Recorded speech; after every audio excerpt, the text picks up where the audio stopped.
On today's show, Alex Ovechkin will be back in DC soon.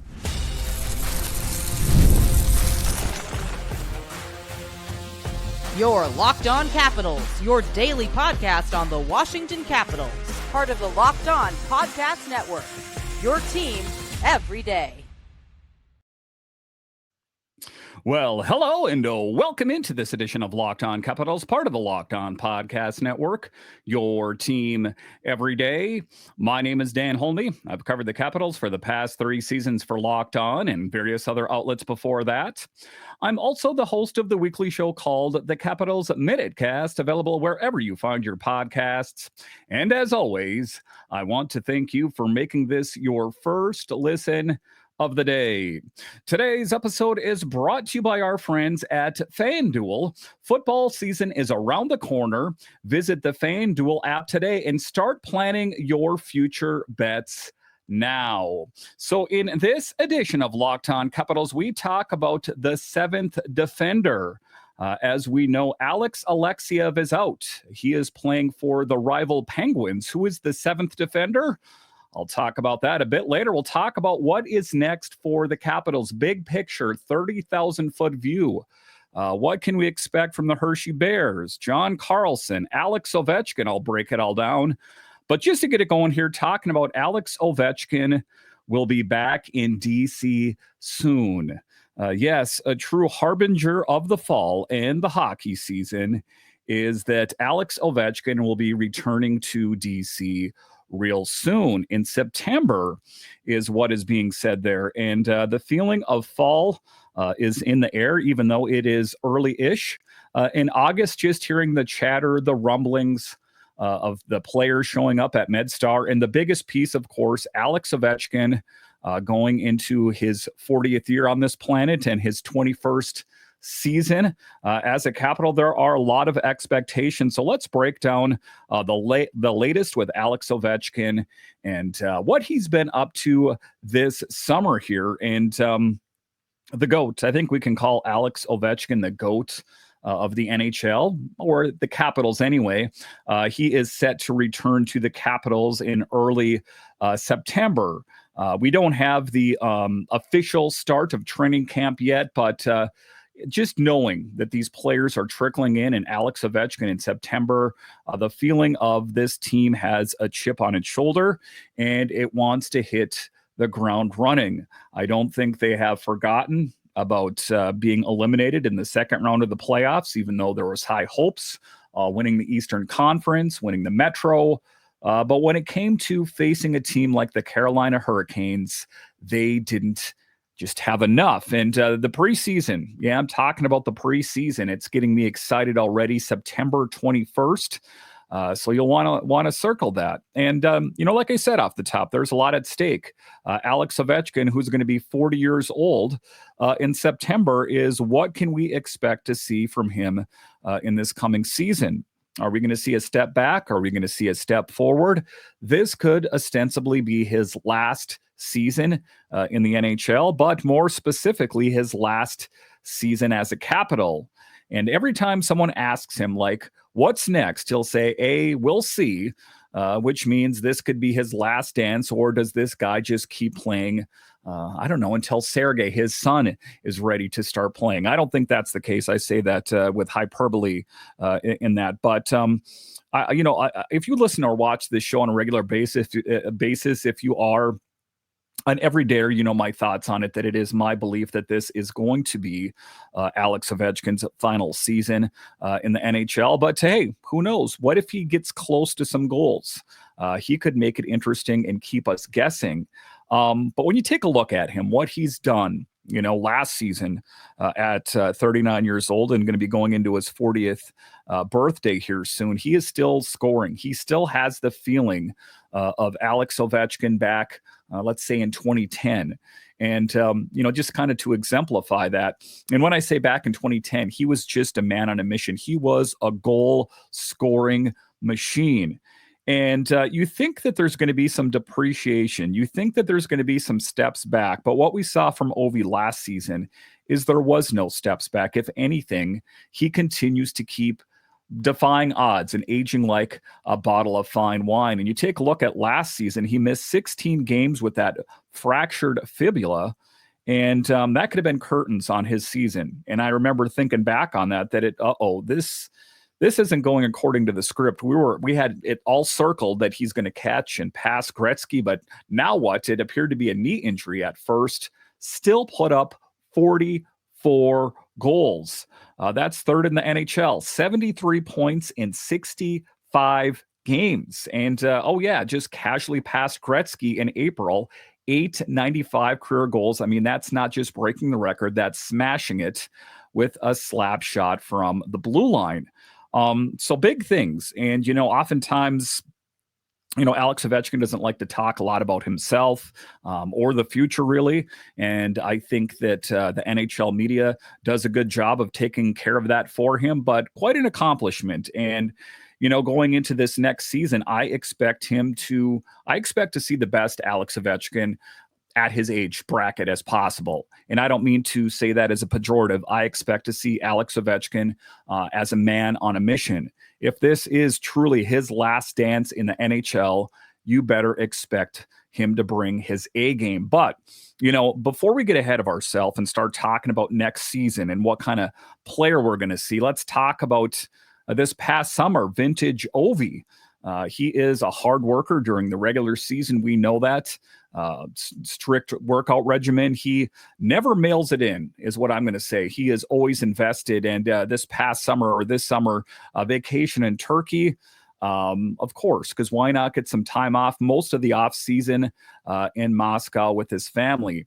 Kind of a cool thing here as well. Brought home the puck and stick from 895, planning to put them in his own museum one day.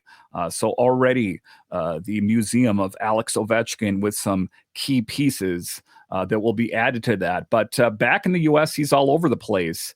He was on Washingtonian magazine cover, the ESPY for Best Record-Breaking Performance, Messier Leadership Award, and the annual Match of the Year charity event.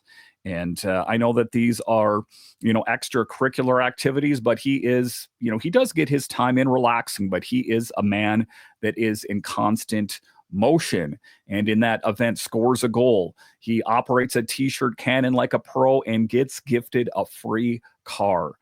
It is a charmed life to be the great eight Alex Ovechkin. And a cool moment as well is that you see his son, Sergei, coming along. And I have no doubt will be one heck of a hockey player someday.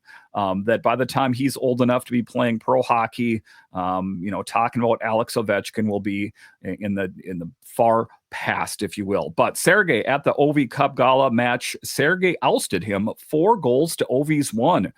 The kid's already building into his own highlight reel. Wouldn't that be something if someday that his son surpasses his record? I think that is something that we could talk about, as a movie someday. And I'll talk about a movie about Alex Ovechkin later as well. And the thing about Ovi, and what makes him a great leader, what makes him a great captain, is the high tide lifts all boats. And Alex Ovechkin breaking Gretzky's record when he hit 895, he gifted everyone in the organization a custom Hublot watch engraved with his face in words, quote, greatest goal scorer ever, unquote. And, that would be enough if he did it for his teammates, but he is a guy that gives the respect out, as he knows that it is a team effort. It's the trainers, it's everyone that gets the team across the finish line. And many of the trainers have been with the Capitals organization for years. Trainers, equipment staff, coaches, everybody got the watch. That's leadership and true appreciation from the great eight, Alex Ovechkin. So, his character, sometimes, I'll just talk about my encounter with him at what was called Kettler, but now MedStar, of course, is I ran into him was out in the parking lot. They were leaving practice, and he looked at all the people that were waiting for him out there, and he's like, "Oh, geez." And quietly, just quickly made his way out to his car. But he is a class act, big picture. He takes care of his teammates. He takes care of the training staff and the people that get the team across the finish line. I think the unsung hero. So it was a truly great thing. I think that Alex Ovechkin acknowledged everyone, that, it's his players that got it done, but it's also the training staff and everything associated with it. So circle it on your calendar here.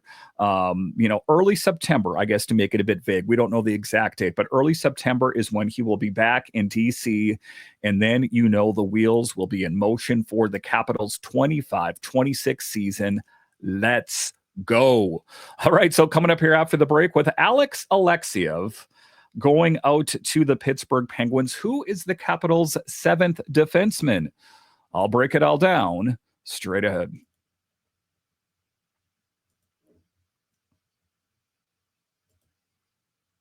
August 26th is officially FanDuel Futures Day, a brand new holiday for football fans who live for bold predictions and preseason hunches.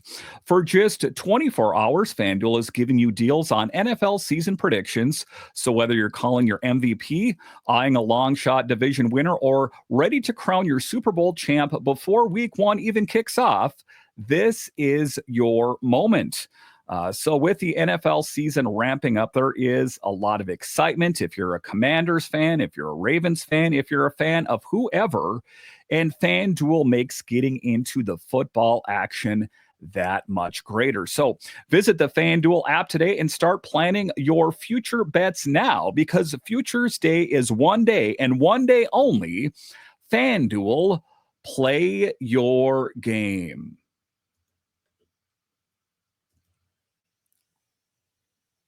All right, welcome back into this edition of Locked On Capitals, part of the Locked On Podcast Network, your team every day. You can find me over on Twitter. It's at DanCaps218. You can find the show on Twitter. It's at Locked On Caps. So in the second segment today, we're talking about Alex Alexeyev on the move, or it's been some time, but he is now on the Pittsburgh Penguins. And I think as a Capitals fan, we could have thought of a better landing spot, but all things considered, I'm happy for Alex Alexeyev as he was able to find a job in the NHL, or at least on paper. I guess we'll see how it all materializes. And you take a look at the Capitals organization. If you want to take a look at the depth chart on the blue line, we know that last season it was Dylan McIlrath, it was Ethan Bear, and Alex Alexeyev, who got in some action. And I think left a bit to be desired. And I know it's not always a fair thing to say because, hey, he didn't get a whole lot of chance to play. And to that, I would say touche. But I think he suffers from it was never the right place, the right time to be in the lineup. And when he did get his opportunity, he never killed it. When I saw him in the playoffs this past season, I was thinking to myself, we heard so much about the Capitals' depth, and this is the best that you have. So what is the latest with Alex Alexeyev? We know he's out to the Pittsburgh Penguins, but who is now the 7th defenseman, at least on paper? Let's dive into that in the second segment. There is still a whole lot to get to, so you'll want to stick here. And talking about Alexeyev, first rounder back in 2018. Can you believe it? 2018? It doesn't seem like it's been that long, but it has. Signed with the Penguins, and the Capitals, they had turned the page. I don't know if it was his play towards the tail end of the season, if the feeling was that they had better options with the youth talent. I think it has more to do with that, honestly, than anything. And also, his activity off the ice, shall we say, at the conclusion of last season. And to be honest, I think that we saw it coming as Capitals fans. I know I spoke of it on the show, and he saw it coming as well. Injuries, inconsistency, and roster moves, it just never really clicked with him here. Every time you kind of penciled him in like it's going to be next year. I remember that was a couple seasons ago. And then all of a sudden they acquired Joel Edmondson. And then there was another season that he got injured. it just didn't seem like the Capitals was his long-term team. That wasn't his destiny. And, just to kind of further with that, when you trade for Jacob Chychrun and sign Matt Roy, I think, in a large part, that is giving the message loud and clear to Alex Alexeyev that your best days as a Capital might be behind you. And, you got to think for him, the writing was on the wall. He was basically the extra defenseman, for a line share of the season, only got real minutes in the playoffs. Of course, we remember when Marty Faravari went down. And I was hoping for more, that when they broke the glass and pulled out, that guy from the cupboard, that it was going to be someone that really wowed us. And Alex Alexeyev didn't really wow us. And he was speaking to media here in Russia, RG Media. It was, quote, no shock, unquote, when the team said they weren't extending him. The Pens giving him guaranteed ice time. And honestly, for a guy who's been in the press box that much, that is a lifeline. However, I know that the Pittsburgh Penguins are a team in transition, that they held on to their aging core for too long. But I don't think that they can necessarily promise him playing time. I think that he will get a good kick at the can, but I know that it's not going to be easy for him in camp there either. Now, maybe Alex Alexeyev will come into camp for the Pens, a man on a mission, and just take the Penguins by storm. That's going to be an about face from what we saw from him on the Capitals last postseason. So the bigger question is, forget about the Penguins now. We don't really need to worry about them right now. He's on to his next one. Who, at least on paper right now, is the Capitals' seventh defenseman? I think that you could circle Declan Chisholm. If we remember back, he was that draft day trade with the Wild, young left shot, mobile depth guy. The expectation, he's your seventh defenseman, like I said. And I think that it's going to be a good fit on this team. And there's not a whole lot of changes, I think, that are going to take place. I think that you can kind of loosely pencil it in with Sandin and Carlson, Faravari, Roy, Jacob Chychrun, and TVR. And that leaves you two pretty good options as number 7 guys, or, up a bit more if there's injuries, is Declan Chisholm and Dylan McIlrath. And, people ask, why didn't we see Dylan McIlrath in the playoffs? Based on his own admission and the observations of the people, that the coaches that work for the team, he's not the best skater. He is that physical guy. So if the Capitals are playing a team that leans into the physicality, I think he is your guy. But the good news for the Capitals, of course, is that Faravari's coming off that knee surgery. But the word is that he is good to go with the Capitals. So there's not going to be any leg, that this team is going to be full steam ahead on the blue line anyway. And we'll see how this all materializes. How much time will Chisholm and McIlrath get? Again, you can't plan for certain things. When John Carlson got injured and missed a substantial amount of time, it might be very little time, which is ideal, or it could be large swaths of time. I guess we don't really know. But the interesting questions, if you kind of want to widen the lens, that we've talked about Alexeyev, we know he's on to the Penguins, and Declan Chisholm, I think you could pencil him in as that 7th defender with Dylan McIlrath, is John Carlson. Last year of his contract, what kind of stance did the Capitals take? Non-committal by the Capitals. Chris Patrick, non-committal by John Carlson. He didn't know if this team was leaning into the youth. And, it's my belief that if the Capitals have no long-term plans of re-signing him, they would be much better off trading him and getting a return. Because if they're not able to come to terms with him, or say he doesn't want to be here, he walks and gets nothing. But there are other players, like I say, if you are an everyday of the show, that are chomping at the bit, that are going to make it interesting. That's why I say pencil Declan Chisholm and Dylan McIlrath, because you might need to bust out your eraser, because Ryan Chesley's going to get more minutes, in Hershey, but say he pops off the page, say he really excels. He can make it interesting. David Gucciardi stepping up, and Cam Allen is a baller, if you will, as well. So the Capitals do have some internal options. And just because, Declan Chisholm is, like I say, penciled in, and so is Dylan McIlrath, if they don't bring it, if they don't, meet expectations, that there are guys in Hershey that are just more than willing to take it to the next level. So the blue line built right now is win now, but with just enough youth waiting in the wings, the real question, can they keep the puck out of the back of the net against some of the greatest teams in the East? Again, there's not a whole lot of changes. The seventh defenseman is not a big change.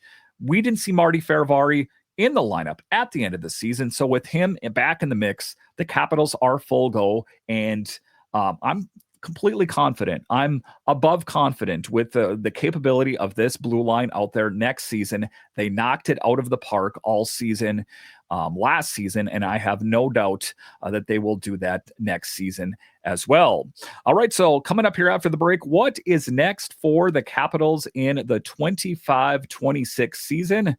I'll break it all down straight ahead.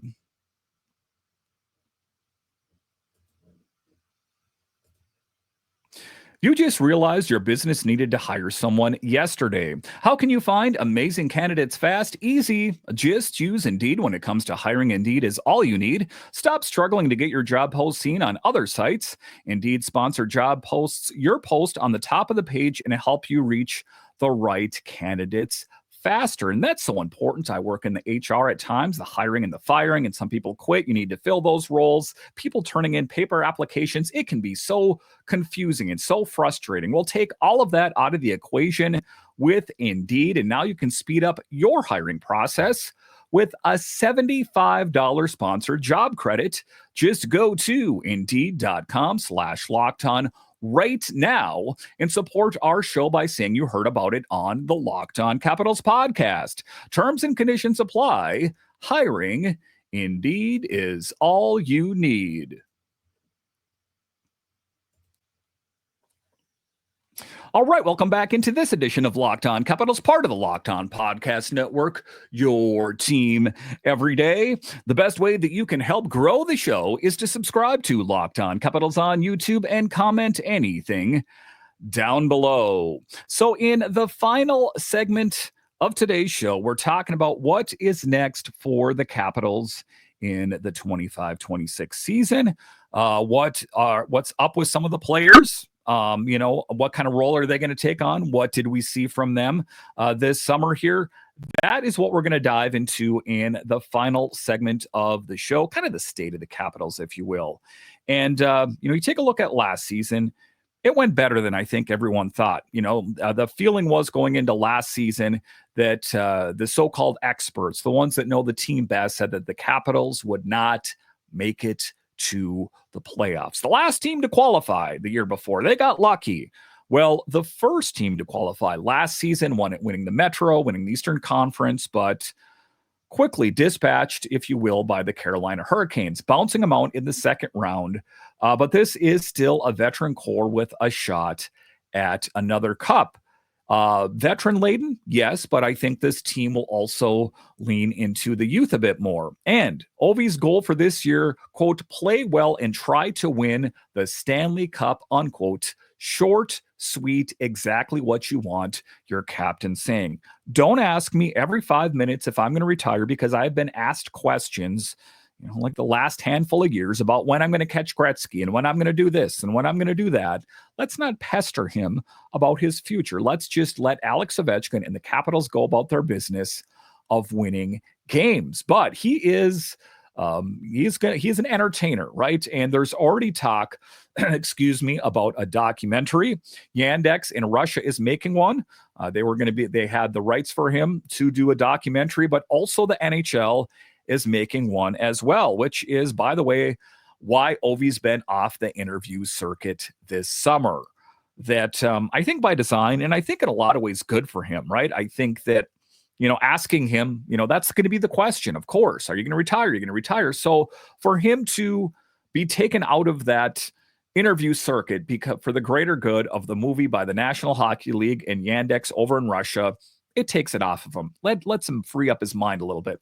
And the NHL doesn't want him giving any big exclusives before the camera rolls because, of course, the NHL's got to get paid, right? And that's the big thing. So I think that's the big thing, is that's going to be some must-watch TV as a Capitals fan. Can you imagine that? I think I'm going to be one of the first in line to watch the film, whether it is the Russian one, if I can get my hands on it, or at some point the NHL version of that. I'm a Capitals fan. I'm an Alex Ovechkin fan at the end of the day. I think that you guys will be in line for that as well. It's said to have behind-the-scenes footage. Rookie Ovi. We love rookie Ovi. It's fun to look him back, with the big cowboy hat at the All-Star game and the hockey stick on fire. Totally different, young, crazy Alex Ovechkin. The 2018 Stanley Cup run, chasing Gretzky, and maybe one last cup in 2026. Okay, leave a little bit of film in the camera, guys, even though they probably don't use film anymore, because the 25-26 season might be a storybook ending for Alex Ovechkin. Perhaps. And Caps fans, what is this season going to be about? Chasing that one more. No, he's not chasing Gretzky anymore. He's chasing down one more cup. Do the Capitals have the raw talent internally to get it done? They didn't go out and make any big swings in the offseason. Saw Justin Sordev, Declan Chisholm, these kind of guys. Not the kind of guys that say, yes, that team is serious about Ovi's last run, his last kick at the can, ostensibly at a Stanley Cup. But it could be the case. We don't know. The storylines for this season are loaded. And, of course, keep it locked to Locked On Capitals, as I will have you guys covered the entire way. What is Alex Ovechkin going to play like at 40 years old? I don't think it's going to be that much different. As a guy that is, in my late 40s, we don't need to get specific here, that life doesn't change a lot. I think that if you are a younger person listening or watching this, you think that when you turn 40, it's just like getting tipped over. Not the case. I still think that Alex Ovechkin still has fuel in the tank at 40 years old. Carlson's contract, that is one that is going to be intriguing, that I talked about a bit earlier in the show. That's going to factor into the blue line future. And it's going to be interesting. If they move, what kind of return do they get? And if he does stay at Capital, what does that contract look like? The length, the dollar amount, that kind of thing. And Declan Chisholm, what kind of impact does he have on the fourth line? And is he the right guy to be the seventh guy? Faravari's health, can he stay healthy? And the rise of the Hershey. Got players down in Hershey. As we know, there were some big acquisitions, but like I talked about earlier, that there are players that are just next level. When I talk about Chesley, and I talk about these different guys that are on the cusp of joining this team and making it really better, that, like I've talked about in the show, this team is good right now, but if you can believe it, they're going to be that much better in years to come. So that's a big thing, Capitals fans. Buckle up, because whether this is Ovi's last season or just the next chapter, this season is going to be an unforgettable season in a lot of different ways. Do they take a step forward? Do they take a step back? Is the youth that we've heard about on this team going to be able to compete against some of the best in the NHL? Or are they going to be kicking themselves like they kind of did after the fact at the trade deadline, that they should have done more? At the trade deadline, we only went out and got Anthony Beauvillier, that kind of thing. Are the Capitals going to be kicking themselves if this guy gets injured or that guy gets injured, or the feeling was that they're a couple pieces away from being a competitive team in the Metro or bigger picture Eastern Conference? Those are the questions. Those are the storylines that are going to make you want to follow Locked On Capitals. So go ahead, hit subscribe, follow on all your podcast platforms, on YouTube, hit that little bell so you know when the new podcasts are out. It is going to be a fun 25-26 season, regardless of what the Capitals do or if Alex Ovechkin hangs up the skates at the end of the season. All right, once again, I want to thank you for joining me on this edition of Locked On Capitals, your only daily podcast covering the Capitals. And I want to thank all of you that listen on the audio side and watch this on YouTube. You are what makes this show successful. When you're done here, head on over to Locked On NHL, as they have you covered 5 days a week, available wherever you find your podcasts and on YouTube. All right, once again, I want to thank you for joining me on this edition of Locked On Capitals, part of the Locked On Podcast Network. It is your team every day. My name is Dan Holme, and I'll talk to you again next time.